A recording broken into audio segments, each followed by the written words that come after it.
볼리TV 토트넘 현지 반응 정리해보겠습니다. 손흥민 선수가 시즌 9호 골을 터뜨렸던, 그럼에도 팀이 역전패 당하는 걸 지켜봐야 됐던 사우스햄튼전 현지 반응 평점 소개할 텐데요. 토트넘이 그래도 탑4를 노리고 있는 팀인데 오늘 패배를 하면서 사우스햄튼한테 올 시즌 이제 한 번도 못 이긴 그런 팀이 됐어요. 리그 중위권 밑에 있는 팀한테 이런 성적을 낸다는 거는 사실 탑4 진입에 굉장히 걸림돌이 되죠. 그리고 이제 이번 경기에서는 결과뿐만이 아니라 내용 면에서도 완패를 했기 때문에 굉장히 심리적으로 좀 타격이 클 것 같습니다. 콘테 감독 경기 끝나고 인터뷰에서 굉장히 실망스러운 경기였다고 인정을 했습니다. 수비진에서 특히 실수가 많다는 걸 굉장히 강조를 했는데요. 스테빌리티라는 단어, 그러니까 즉 안정성, 안정적인 경기 운영, 이런 단어를 여러 번 얘기를 했습니다. 업앤다운, 이게 그러니까 기복 있는 이런 팀이 아니라 늘 꾸준한 경기력을 유지를 해야 되는데 그게 지금 안 되고 있다는 거죠. 무엇보다 실수가 좀 위험적인 반복이 되고 있는 부분에 대해서 굉장히 우려를 좀 표명을 했는데요. 주중 경기랑 주말 경기 이 비슷한 수준의 팀을 같은 멤버로 만나가지고 상대를 했는데 그것도 사활간격으로 경기력이 한 일 당 차이가 나니까 이 정도면 감독이 진짜 골치가 아프지 않겠습니까?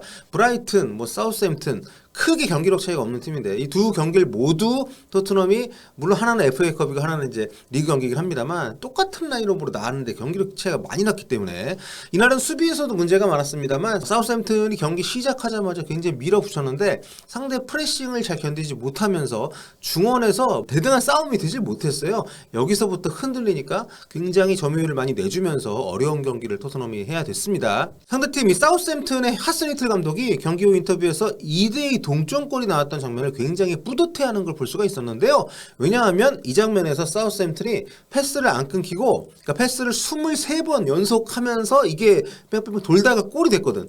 그러니까 상대가 패스를 23번을 할 동안 토트넘이 전혀 이걸 끊지를 못했고 방해를 못하면서 결국 실점까지 했기 때문에 이 정도면은 미들부터 수비까지 붕괴된 거라고 봐야죠. 경기력이 별로였기 때문에 전체적으로 높을 수가 없었던 사우스햄튼전 토트넘 선수들 현지 매체 평점 보겠습니다. 자, 먼저 한번 이렇게 일목요연하게 정리를 해봤는데요. 전체적으로 가장 높은 점수를 받은 것은 평균 7점 받은 요리스 선수입니다. 세이브 굉장히 많이 해줬죠. 결정적인 장면 전반전에 많이 해줬고요. 결국 3골을 허용하긴 했습니다만 사실 요리스는 할 만큼 했습니다. 네. 자, 그리고 손흥민 선수가 그 다음으로 높은 6.75점 모우라고 같이 받았고요. 산체스, 또 로얄, 이 두 선수 3.75점, 4.0 정말 최악의 점수를 받았습니다. 평점 평균 낼 때는 이제 반영을 안 했지만 손흥민 선수한테 최고점을 준 곳이 이제 스퍼스 앱이 있는데요. 스퍼스 앱이 웬일인지 아무튼 손흥민 선수한테 평점 8점 최고점 줬고요. 토트넘 카운터 어택에 천병다운 그런 골을 터뜨렸다. 자, 그러면 지금부터 현지 주요 매체 평점 살펴보겠습니다. 구영민 먼저 볼게요. 여기 평가가 좀 극단적이고 좀 재밌으니까. 자, 위고 요리스 골키퍼 8점 줬습니다.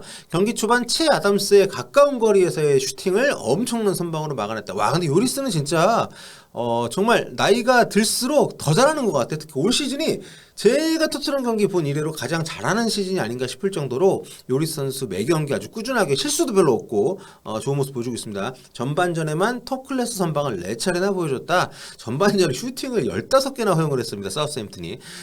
그때 사우스햄튼이 15번의 슈팅 중에서 한 골밖에 허용을 안 했기 때문에 참 높은 점수를 받을 만한 요리스 선수의 활약이 있었고요. 자, 손흥민 선수에게 7점 줬습니다. 선제골을 넣은 것처럼 보였지만 베드나락의 자책골로 판명이 됐다. 약간 좀 문전 쇄도 과정에서 골이 나긴 했습니다만 손흥민 선수가 아니라 수비 맞고 들어갔기 때문에 아쉽게도 손흥민 선수의 골로 선제골은 기록이 안 됐죠. 많은 찬스를 잡지는 못했지만 모우라의 크로스를 침착하게 골로 연결시켰다. 그러니까 정말 찬스가 거의 없었어요. 이날 해리케인도 내려갔을 때는 공을 많이 잡았지 전방으로 올라왔을 때는 볼 터치가 많이 없었고, 손흥민 선수 역시도 수비 가담했을 때 말고 공격으로 가는 과정에서 생각만큼 패스를 많이 연결을 받지 못했습니다. 그런데도 골을 기록을 했고요. 자, 크리스티안 로메로 부상 복귀 이후에 2경기째 지금 출전하고 있는데 굉장히 인상적인 활약을 하고 있죠. 7점.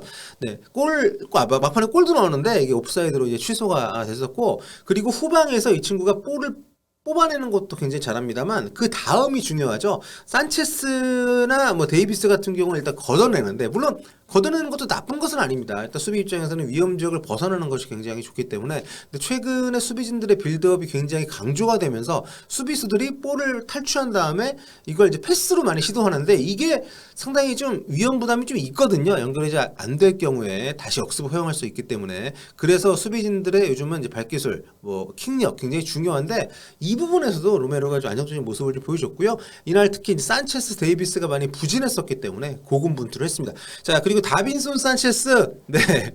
평점 2점. 네, 구영민, 저는 이런 화끈함이 마음에 들어요. 네. 자, 위험지역 밖으로 걷어내야 되는 상황에서 생각 없이 백패스를 하는 바람에 실점의 빌미가 됐다. 자, 엉성한 수비로 옐로 카드를 봤더니 동점골, 역전골 장면에서 엉뚱한 곳에 서 있었다. 그러니까 산체스가 좀 뇌절하는 장면들이 자주 나옵니다. 그러니까 뭐 없는 경기도 최근에 있었습니다만, 그러니까 다이어랑 뛸 때가 최근에 좀 괜찮은데, 다이어 없이 지금 로메로의 파트너로 나오는 이런 상황에서는 좀, 네, 지난 경기도 기본기도 그렇고 좀 아쉬움이 있습니다. 이번 경기는 그리고 아쉬움 정도가 아니라 사실 다음 경기 나오면 안 될 만큼의, 네, 불안함을 노출했기 때문에 특히 이제 뭐 쓸데없는 반칙을 해가지고 옐로 카드도 받았고, 또 이제 공중전, 토트넘은 왜 이렇게 헤딩골 실점 많은지, 아무튼 공중전에서 그 낙하 지점을 잘못 잡는 건지, 아무튼 점프 타이밍 못 잡는 건지 굉장히 수비가 엉성합니다. 2점, 저는 네, 뭐 미안하지만 줄 수 있다고 보고요. 그리고 하지만 산체스보다 더 문제가 있었죠. 이 친구는 이미 소문이 다 나가지고 토트넘 만나는 팀들은 다 이쪽 공략합니다. 에메르송 로얄인데요. 2점. 정말 힘든 시합이었을 거다. 페로와 엘리누시를 따라다니느라고 고생을 했다. 오른쪽 측면 수비수로 배치가 되어 있습니다만, 자기가 주도적으로 뭐 공격을 시도한다거나 뭐 이렇게 상대 공격을 끌어들여가지고 이거를 좀 차단, 이게 아니라 계속 상대 공 움직임에 따라 따라는 다니는데 전혀 어떤 수비적인 역할을 못하는 좀 안타까운 부분들이 있었습니다. 이 평가 보시죠. 동점골과 역전골 장면에서 득점자들이 유령처럼 그를 통과했다고. 그러니까 로얄이 거의 없는 사람 취급을 받았다는 거죠. 수비력이 워낙 안 좋다 보니까 참 굴욕적인 평가네요. 자, 해리 윙크스 4점. 미드필드의 안정감을 전혀 못 줬다. 벤탄쿠르가 투입된 이후에 나아졌지만, 벤탄쿠르가 이제 호이비에르 나가고 그 자리에 들어왔으니까 자꾸 뒤로만 공을 다. 윙크스는 왜 이렇게 턴하는 거 좋아하고, 턴을 했으면, 그러니까 탄압박을 하기 위해서 턴을 했으면 이게 좀 더 전진 패스가 된다거나 동료들에게 배달이 돼야 되는데 늘 이렇게 백패스만 합니다. 참 좀 안타까워요. 네. 자, 이브닝 스탠다드로 넘어갈게요. 자, 손흥민 선수에게 7점 줬습니다. 손흥민 기준으로 보면은 평범한 경기였다. 네, 손흥민 선수의 기준을 봤을 때 뭐 잘했다라고만 할 수 있는 경기는 아니었죠. 예, 뭐 기회 자체가 많이 없었고 또 수비 지원을 많이 했어야 됐기 때문에, 물론 하지만 전반전에 순간순간 자기 기회가 왔을 때는 굉장히 위협적인 모습을 보여줬기 때문에 좀, 네, 물론 손흥민 기준으로라는 단서가 붙긴 했습니다만 좀 박한 평가고, 앞서가는 골을 터뜨리면서 존재감을 보여줬다. 네, 좋은 평가 내렸습니다. 해리 케인 7점. 확실한 골 찬스는 거의 없었지만 토트넘의 2골을 비롯해서 거의 모든 찬스에서 지휘자 역할을 해냈다. 이날 저는 손흥민, 케인, 모우라 이 쓰리톱 자기 역할 다 했다고 봅니다. 이런 제한된 상황에서도. 자, 손흥민의 골을 돕는 환상적인 크로스를 비롯해서 좋은 장면들을 만들었다면서 모우라도 7점 받았고요. 자, 근데 레길론 같은 경우에는 저는 7점은 좀 과하다고 생각하거든요. 왜냐하면 여기도 나오는데 완벽한 찬스가 있었는데 그걸 못 넣었잖아요. 손흥민, 뭐 케인 해가지고 만들어줬는데, 그거 넣었으면 이번 경기 이렇게 안 끌려갔죠, 실질. 참, 또 오버래핑이 좋았다고는 합니다만, 기본적으로 윙백의 어떤 수비적인 부담, 수비적인 역할을 무시할 수 없기 때문에, 참 이런 부분은 레길론이 한계가 뚜렷한 선수라는 느낌을 주는 부분이어서, 네, 좀 아쉬움이 있습니다. 자, 그리고 해리 윙크스 6점 줬고요. 전반전 부진했지만 후반전에 나아졌다. 그러니까 파트너가 누구냐에 좀 따라가지고 다른 경기력이 나온다는 얘기를 좀 하려는 것 같은데, 아마 또 손흥민 선수 골 장면에서도 어떤 패스 빌드업에 관여를 했던 것도 뭐 나쁘지 않은 모습이었고요. 근데 이날 호이비에르가 좀 많이 부진했어요.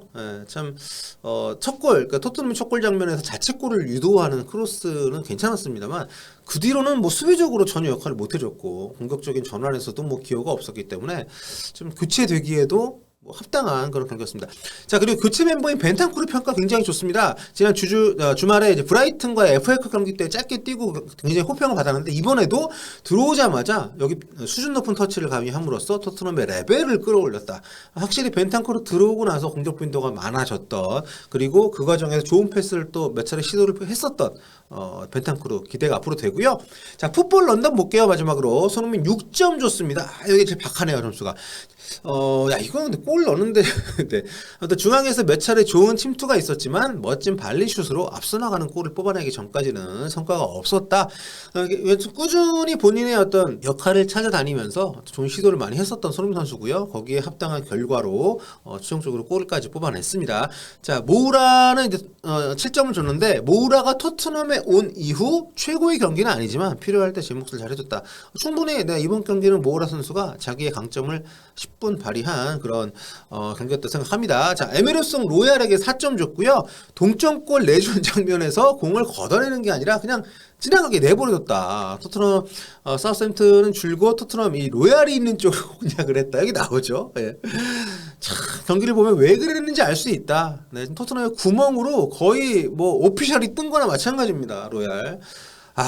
좀 도어티나 로얄이나 진짜 도찐 로찐인데, 로얄은 아닌 것 같아요. 너무, 좀, 이 자리 나올 만한 프리미어리그 선수로 합당한 경기력이 좀 안 나오고 있어요. 참 걱정입니다, 토트넘. 자, 그리고 벤탄쿠르에게도 6점 주면서 모우라가 엉터리 크로스로 날려먹은 찬스를 만들어냈다. 그러니까 모우라가 잘못 차긴 했지만 그 과정까지 갈 때 벤탄쿠르 역할이 중요했고, 아무튼 교체 투입이 된 이후부터 볼 컨트롤, 패싱 능력 발휘하면서 미드필드에 안정감을 줬다는 거, 이게 이제 바로 벤탄쿠르가 이날 좋은 평가를 받는 이유고, 또 콘테 감독이 가장 중요하게 생각하는 요소가 또 이거잖아요. 뭔가 이렇게 좀 뭐 선수 변화나 아니면은 그냥 컨디션에 따라 가지고 기복이 좀 심한 그런 팀이 아니라 안정적인 팀 운영을 원하는데, 그 부분에서 좀 잘 해낼 수 있을 가능성을 어느 정도 좀 보여준 것이 아닌가 생각이 됩니다. 자, 토트넘이 굉장히 좀 손흥민 선수가 골을 넣긴 했지만 마냥 좋아하기가 어려울 정도의 또 최악의 경기력 그리고 패배. 토트넘 입장에서는 좀 씁쓸한 하루인데요. 아무튼 뭐 토트넘이 앞으로 남은 일정들, 지금 다가오는 일정들이 또 원정 경기가 많아가지고 또 부담이 될 텐데 빨리 추스려서 좋은 경기, 또 손흥민 선수가 더 많은 골을 넣을 수 있는 경기가 됐으면 좋겠습니다. 자, 오늘 여기까지 할게요. 다음 시간에 뵙겠습니다. 볼바 구독 부탁드립니다.